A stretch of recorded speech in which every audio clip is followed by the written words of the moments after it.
Χαίρετε φίλες και φίλοι και καλώς ήρθατε στο podcast, αυτού του καταπληκτικού podcast όπου μιλάμε για αγαπημένες ή και όχι ταινίες και σειρές. Χρόνια πολλά, καλή χρονιά σε όλους και σε όλες με υγεία. Εύχομαι το 2026 να είναι μια χρονιά γεμάτη χαρούμενες στιγμές για όλους μας. Είμαι ο Στέφανος Καραγιάννης και σας καλωσορίζω στο πρώτο επεισόδιο podcast για τη φετινή χρονιά, στο οποίο θα μιλήσουμε για μία από τις πιο πολυσυζητημένες και ίσως πιο πολύ αναμενόμενες σειρές της φετινής χρονιάς. Θα μιλήσουμε λοιπόν για το It Welcome to Derry, την prequel σειρά των ταινιών της διλογίας καλύτερα It. Μας πάει πίσω στην πόλη του Derry στη χρονιά 1962, αν δεν κάνω λάθος, 27 χρόνια πριν από τα γεγονότα της πρώτης ταινίας. Μέρος της σειράς βασίστηκε σε μερικά κομμάτια, κυρίως στα interludes του βιβλίου του Stephen King, όπως το γεγονός, ας πούμε, ότι ο Pennywise εμφανίζεται κάθε 27 χρόνια για να τραφεί από τον φόβο των παιδιών, ή το γεγονός της πυρκαγιάς στο Blackspot, ας πούμε, που όλα αυτά εμφανίζονται μες στην σειρά. Κατά τα άλλα όμως ακολουθεί μια original πλοκή. Οι showrunners είναι ο Jason Fuchs, ο οποίος είχε δουλέψει ως παραγωγός, νομίζω, στο δεύτερο It, και ο Brad Kane. Ο Andy Muschietti, ο σκηνοθέτης των δύο ταινιών It, σκηνοθετεί μερικά επεισόδια, νομίζω σίγουρα τα πρώτα και κάποια τελευταία, αν δεν κάνω κάποιο μεγάλο λάθος. Και πριν περάσουμε σε μια spoiler-free γνώμη για τη σειρά, να σας υπενθυμίσω ότι ακούτε αυτό το podcast σε YouTube και σε Spotify. Όσοι είστε από YouTube, subscribe, ένα like, ένα comment και ένα share θα βοηθήσουν πάρα πολύ να γίνει η παρέα αυτού του podcast ακόμη μεγαλύτερη. Και όσοι ακούτε από Spotify, ακολουθείτε τη σελίδα για να μην χάνετε κανένα επεισόδιο. Βρίσκεται επίσης αυτό το podcast σε Instagram και σε TikTok. Το handle είναι το ίδιο, Παπάκι Podcast Show. Όλα τα links τα βρίσκεται στην περιγραφή. Και πάμε στα της σειράς λοιπόν. Μια σειρά που την περιμέναμε αρκετά χρόνια. Νομίζω είχε ανακοινωθεί το 2022 πρώτη φορά και από τότε ήμουνα λίγο σε μια διαδικασία να ψάχνω σε ποιο μέρος της παραγωγής, ας πούμε, βρίσκεται και αν υπάρχουν κάποιες περαιτέρω ανακοινώσεις. Γενικά ενθουσιάστηκα με την ανακοίνωση της σειράς, παρόλο που γενικότερα δεν προτιμώ οι horror ταινίες να παίρνουν πολλά sequels ή prequels και να μεγαλώνει το lore. Προτιμώ λίγο να παραμένει αυτό το μυστήριο. Και παρόλο το γεγονός ότι δεν είμαι και ο μεγαλύτερος φαν των ταινιών It, η πρώτη μου είχε αρέσει. Εντάξει, δεν είναι μια ταινία που θα την βάλω, ας πούμε, να δω τι να δούμε, να βάλουμε το It. Ψιλοβαριέμαι λίγο, αν και είναι ωραία. Η δεύτερη ταινία δεν παλεύεται πολύ, είναι και ένα τρίωρο σχεδόν, αλλά για αυτή τη σειρά είχα πολύ υψηλές προσδοκίες. Θα μπορούσα να πω όμως ότι απογοητεύτηκα αρκετά με το αποτέλεσμα. Μου άφησε δηλαδή μια πικρία. Δεν ήταν αυτό που ήθελα να δω. Και με παραξένεψε πολύ το γεγονός ότι γενικώς από το κοινό έλαβε πολύ θετικές κριτικές.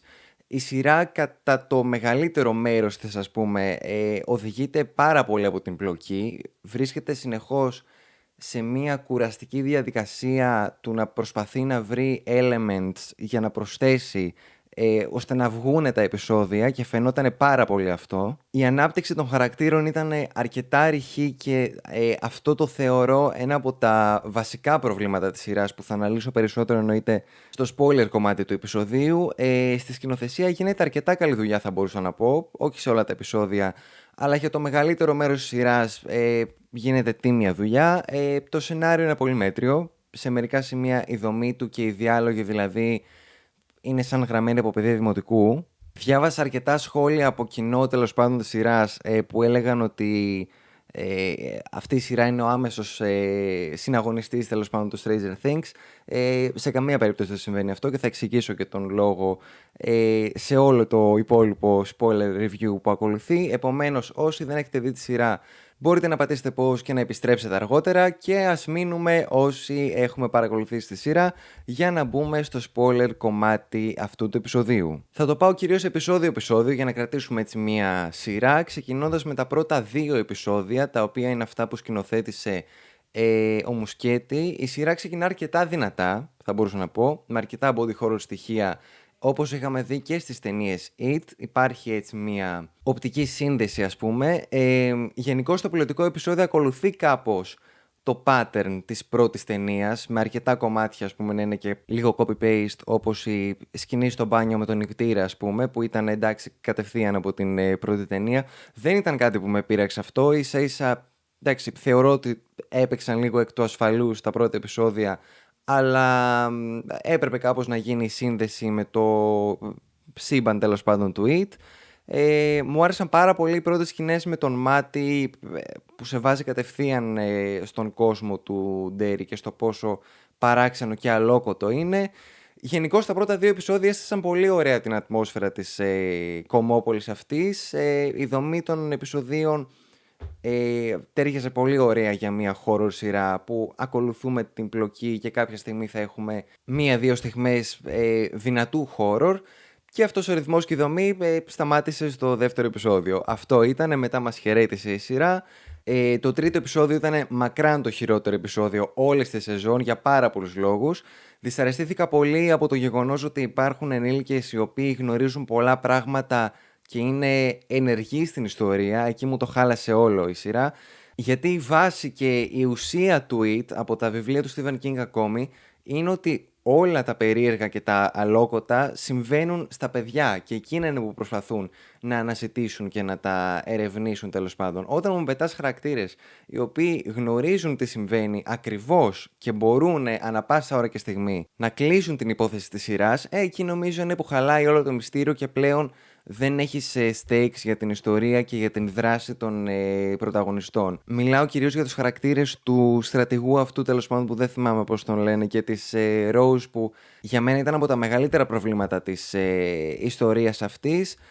Από το δεύτερο επεισόδιο ξεκίνησε το όλο think, τέλος πάντων, με τον στρατό που αναζητά κάτι κρυμμένο, αρχαίο, κακό, ώστε να αντιμετωπίσει τους αντιπάλους, τέλος πάντων. Και όταν έρχεται στο τρίτο επεισόδιο σαν plot twist ότι αυτός ο στρατηγός είναι εκείνο το παιδάκι που είχε συναντήσει εκείνο το κορίτσι των Ιθαγενών και ήρθε face to face, τέλος πάντων, με την απειλή του Ντέρι, εκεί χαλάστηκα πολύ, γιατί κατάλαβα ότι εκεί θα επικεντρωθούμε από εκεί και πέρα, και η όλη ιστορία με τους πρωταγωνιστές μας χαλάει, οι οποίοι σε εκείνο το επεισόδιο κιόλας πήγαν στο νεκροταφείο με κεριά για να καλέσουν τα πνεύματα, τέλος πάντων, και να τα βγάλουν φωτογραφία. Τρομερή ιστορία, μπράβο. Αποδείχθηκε πλήρως άξιας αναμονής αυτή η σειρά. Εν τω μεταξύ, κάκιστο το CGI σε αυτό το επεισόδιο. Με αποκορύφωμα την σεκάν στο νεκροταφείο με τα CGI πνεύματα που ήταν σαν να βλέπω το πρώτο Ghostbusters. Και έχουμε το μεταξύ και το χαρακτήρα του Halloran σε αυτό το επεισόδιο, ο οποίος ακουμπάει ένα ξύλο και εκ τότε βλέπει περίεργα πράγματα, και αυτό είναι που συμβαίνει σε όλη τη σεζόν σε αυτόν. Από εκείνο το σημείο μέχρι το τελευταίο επεισόδιο είναι το ίδιο πράγμα. Εκεί στα μέσα της σεζόν, στο 4ο-5ο επεισόδιο, το πανηγύρι του κακού CGI συνεχίζεται. Κάτι πλάσματα που έδειχνε και αυτά μου θύμιζαν slasher χαμηλού budget, τύπου κάτι ταινίες που βγάλανε με το Winnie, ξέρω εγώ, μόλις έγινε ο Winnie Public Domain και βγάλανε με 3 ευρώ ταινία. Το CGI ήταν ακριβώς αυτό. Επιμένουμε στο storyline με τους Ινδιάνους, έρχονται στο προσκήνιο πάρα πολύ έντονα. Εντάξει, κορυφαία η σκηνή με την τηλεπάθεια του Halloran και του ανιψιού της Rose, τέλος πάντων, τύπου Μαγνήτο με Professor X, που μπαίνει στο μυαλό του και είναι αυτός ο ανιψιός, τέλος πάντων, παιδάκι, και Sky Rose στα μυαλά τους με 100 κιλά make-up, ξέρω εγώ, και λέει στον ανιψιό, επανέλαβε την ιστορία μας, σαν όταν με εξέταζαν, ξέρω εγώ, ιστορία οι γονείς μου στο δημοτικό. Έτσι, με αυτόν τον τρόπο ξετύλιξε την πλοκή της σειρά και γέμισε το χρόνο της. Δεν ξέρω, πραγματικά στο writer's room δεν υπήρχε τόσα άτομα, δεν υπήρχε ένας που να πει, ξέρω, είναι λίγο κακή ιδέα, να μην το κάνουμε έτσι. Ένας άνθρωπος δεν υπήρχε. Τέλος πάντων, δεν ξέρω τι παίχτηκε σε αυτό το επεισόδιο. Η μόνη στιγμή που χάρηκα λίγο ήταν όταν εμφανίστηκε το πρώτο μπαλόνι έτσι πάνω από το ποτάμι και εντάξει, έσκασα λίγο το χιλάκι μου, λέω έρχεται πάλι καλά. Και στο 5ο επεισόδιο, εντάξει, εμφανίστηκε ο Pennywise. Ήταν η πρώτη φορά που είχαμε τον Pennywise. Κατά τα άλλα δεν με ενδιαφέρε καθόλου τι άλλο συνέβαινε στη σειρά.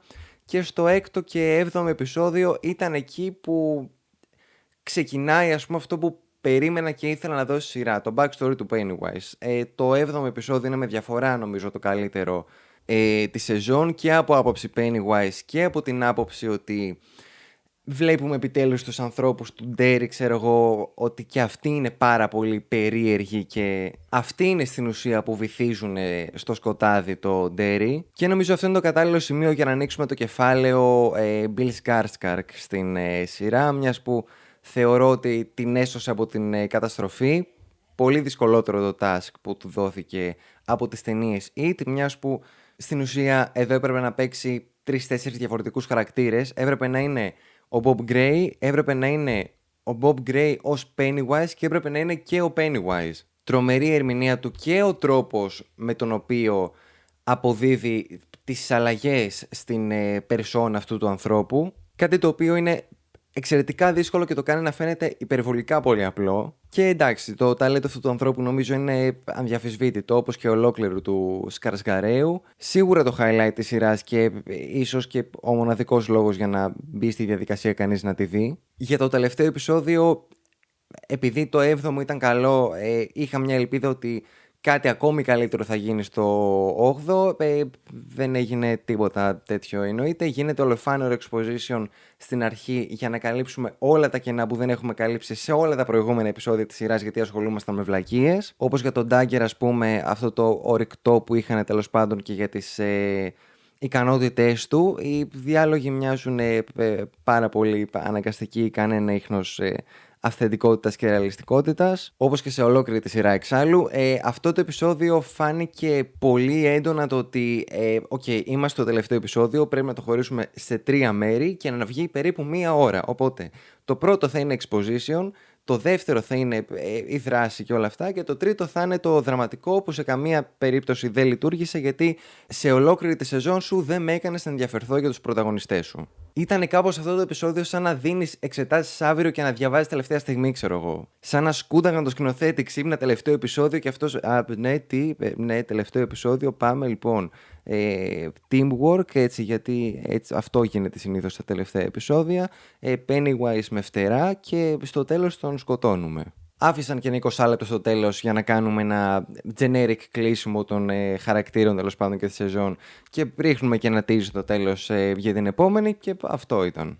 Τι να πεις, τέλος πάντων, θα πω ότι μου άρεσε το plot point τέλος πάντων, ότι ο Pennywise μπορεί να μετακινηθεί μέσα στο χρόνο, ξέρω εγώ, και να πηγαίνει μπρος πίσω, ότι ο χρόνος εν πάση περιπτώσει δεν λειτουργεί με τον ίδιο τρόπο για αυτόν. Μου άρεσε αυτό το χαρακτηριστικό. Κατά τα άλλα, κλάφτα χαράλαμπε η σεζόν αυτή η πρώτη.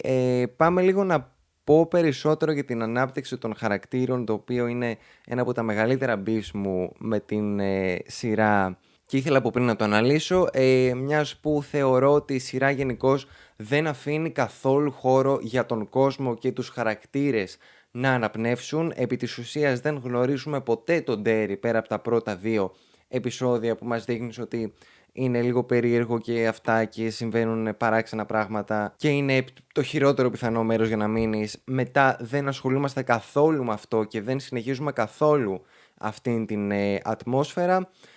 Οι χαρακτήρες λειτουργούν σχεδόν αποκλειστικά μόνο για την πλοκή. Δεν εμβαθύνει ποτέ πραγματικά και το μόνο που ξέρουμε για αυτούς είναι ό,τι αφορά πολύ άμεσα το story τέλος πάντων της σειράς. Κάτι το οποίο δεν το περίμενα σε καμία περίπτωση, μιας που, όπως εξήγησα και πριν, η ουσία του It τέλος πάντων και η λογική του είναι ότι ο τρόμος τέλος πάντων είναι αυτό το προσωπικό και στο εσωτερικό του καθενός. Θεωρώ ότι κάνει κάκη στη διαχείριση των χαρακτήρων των παιδιών και κάνει ένα θεμελιώδες λάθος σε ταινίες και σειρές τέλος πάντων που αποφεύγεται όταν υπάρχουν παιδιά πρωταγωνιστές, να τους παρουσιάζει ως ενήλικες. Η συμπεριφορά τους δηλαδή, αυτά που λένε, ο τρόπος με τον οποίο απευθύνονται, είναι σαν να βλέπεις ενήλικο χαρακτήρα. Κάτι το οποίο είναι πάρα πολύ λάθος να κάνεις όταν έχεις πρωταγωνιστές παιδιά. Τέλος πάντων, πέρα από τα σενεριακά και τα σκηνοθετικά, όμως έχω και τα προβληματάκια μου λίγο με κάποια τεχνικά θέματα της σειράς. Σε πολλά σημεία τέλος πάντων μου έδινε την αίσθηση ότι βλέπω κάτι ψεύτικο, είτε αυτό είναι η πόλη του Ντέρι, είτε είναι τα πλάσματα, είτε είναι αυτή η θέα, ας πούμε, που είχε από τον φάρο. Είχα τα θέματα μου και με κάποια props, ας πούμε αυτός ο φάρος που έδειχνε φαινόταν πάρα πολύ σαν χαρτονένιος για κάποιο λόγο. Δεν ξέρω αν σε μένα έβγαζε μόνο αυτή την αίσθηση, αλλά μερικά πράγματα μου φαίνονταν πάρα πολύ ψεύτικα. Και υπήρχε κάτι σε ένα πολύ μεγάλο μέρος της σειράς που με χάλαγε με τον φωτισμό. Υπήρχε συνεχώς ένα έντονο backlight πίσω από τους χαρακτήρες που τραβούσε όλη μου την προσοχή εκεί και λέω τι κάνουνε. Δεν ξέρω αν το παρατήρησε κανείς άλλος, αλλά φαινόταν πάρα πολύ άσχημο. Εντάξει, θα μου πεις ίσως είναι και η δικιά μου παραξενιά, ίσως διαφωνώ και με τον φωτιστή, τι να κάνουμε, έτσι είναι αυτά τα πράγματα.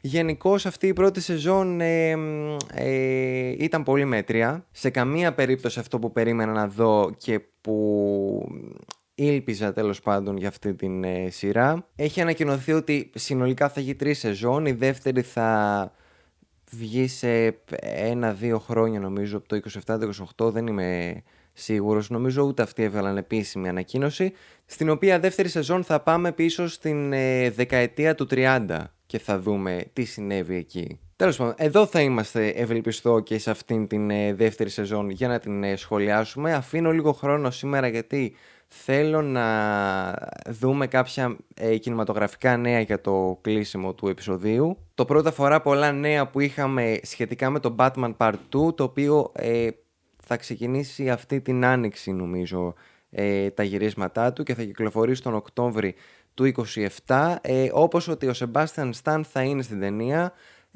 και κατά πάσα πιθανότητα θα παίξει τον Harvey Dent, a.k.a. Two-Face, κάτι για το οποίο είμαι πάρα πολύ ενθουσιασμένος γιατί πιστεύω ότι θα του ταιριάζει πάρα πολύ αυτός ο ρόλος. Πριν λίγους μήνες είχαμε μάθει και ότι η Scarlett Johansson είναι σε συζητήσεις για να πρωταγωνιστήσει στην ταινία αυτή. Επομένως όλο το MCU θα πάει στο σύμπαν του Matt Reeves. Ανυπομονώ πάρα πολύ για αυτή την ταινία. Πιστεύω θα έχουμε κάτι ανάλογο τύπου Dark Knight καταστάσεις. Και αναμένουμε. Στο μεταξύ κυκλοφόρησε και το τρέιλερ των X-Men για το Doomsday, το οποίο, εντάξει, νομίζω το τελικό πλάνο με τον Cyclops ήταν το αποκορύφωμα και λογικά αυτό που ένα πολύ μικρό κομμάτι από το τι θα δούμε σε αυτή την ταινία. Βγήκαν και κάποια δημοσιεύματα που έλεγαν ότι θα διαρκεί 3 ώρες και 45 λεπτά ίσως, κάτι το οποίο προσωπικά με χαροποιεί ιδιαίτερα πολύ. Στο μεταξύ την προηγούμενη εβδομάδα είχαμε και τα Critics' Choice Awards, ξεκινώντας και επίσημα θα μπορούσαμε να πούμε την εποχή των βραβείων, με το One Battle After Another να νικάει στις 3 μεγαλύτερες κατηγορίες: καλύτερη ταινία, καλύτερη σκηνοθεσία, καλύτερο σενάριο. Διασκευασμένο σενάριο συγκεκριμένα, γιατί το καλύτερο original σενάριο πήγε στο Sinners. Ο Σαλαμέ το πήρε για πρώτο ανδρικό. Η Jessie Buckley για καλύτερο πρώτο γυναικείο ρόλο για το Amnet. Είχαμε και μερικές εκπλήξεις, μιας που για τον β' ανδρικό ρόλο το πήρε ο Elordi για το Frankenstein, το οποίο δεν το έχω δει ακόμη, αν και μέσα από τη λίστα των υποψηφίων ήταν νομίζω το μεγαλύτερο outsider. Και η Amy Madigan το πήρε για το Weapons. Μεγάλη έκπληξη και ευχάριστη, θα πω εγώ. Από εκεί και πέρα το casting πήγε στο Sinners και μετά είναι οι πιο τεχνικές κατηγορίες τέλος πάντων. Γενικώς κάθε χρονιά δεν λένε πολλά τα Critics' Choice Awards για την συνέχεια της περίοδου των βραβείων. Τώρα που ακούτε εσείς το επεισόδιο έχει γίνει και η απονομή για τις χρυσές σφαίρες. Για μένα όχι ακόμη. Πολύ μεγαλύτερη σημασία τέλος πάντων και θα το συζητήσουμε στο επόμενο επεισόδιο κατά πάσα πιθανότητα την επόμενη εβδομάδα. Και άμα καταλάβατε καλά από τα συμφραζόμενα, μόλις έκανε υπόσχεση ότι την άλλη εβδομάδα θα έχουμε επεισόδιο. Γενικώς έχουμε πολύ ωραίες ταινίες στους κινηματογράφους αυτές τις 2 εβδομάδες, με το Marty Supreme επιτέλους να κυκλοφορεί και εδώ στην Ελλάδα στις αίθουσες και το Amnet την επόμενη εβδομάδα μετά το Marty Supreme. Επομένως πηγαίνετε σινεμά αυτές τις εβδομάδες, μην το αφήνετε. Εγώ εννοείται πως θα τις δω και θα τις σχολιάσουμε σε αυτό εδώ το podcast. Κάποια στιγμή στο τέλος του Ιανουαρίου, κατά πάσα πιθανότητα σε 2 εβδομάδες από τώρα, θα βγει και το επεισόδιο καλύτερες ταινίες του 2025, επιτέλους, το μεγάλο επεισόδιο, αν μπορούμε να πούμε, της χρονιάς. Και παραλίγο να ξεχάσω να το αναφέρω ότι βγήκε επιτέλους και το τρέλερ για την Οδύσσεια του Christopher Nolan. Εντάξει, νομίζω αυτή η ταινία θα είναι έπος και κινηματογραφικά και αφηγηματικά θα ζήσουμε μια τρομερή εμπειρία αυτό το καλοκαίρι. Γενικώς αυτή η χρονιά, το 2026, θα είναι μια τεράστια χρονιά για τον κινηματογράφο και εννοείται πως όλοι ανυπομονούμε. Υπενθυμίζω για μια ακόμη φορά, ακούτε αυτό το podcast σε YouTube και σε Spotify. Όσοι είστε από YouTube, subscribe, ένα like, ένα comment και ένα share θα βοηθούσαν πάρα πολύ. Και όσοι είστε από Spotify, ακολουθείτε τη σελίδα του podcast και μια κριτική με 5 αστέρια δεν θα με χαλούσε, η αλήθεια είναι. Επίσης, βρίσκεται το podcast σε Instagram και TikTok, όλα τα links είναι στην περιγραφή εννοείται. Βρίσκεται και το Letterboxd μου εκεί. Και τα σχόλια είναι ανοιχτά και στο YouTube και στο Spotify για να πείτε τη γνώμη σας για τη σειρά και οτιδήποτε άλλο θέλετε να συζητήσουμε. Λοιπόν, αυτά φίλες και φίλοι, κατά πάσα πιθανότητα τα λέμε την επόμενη εβδομάδα και μέχρι τότε να είστε όλοι και όλες καλά. Γεια σας.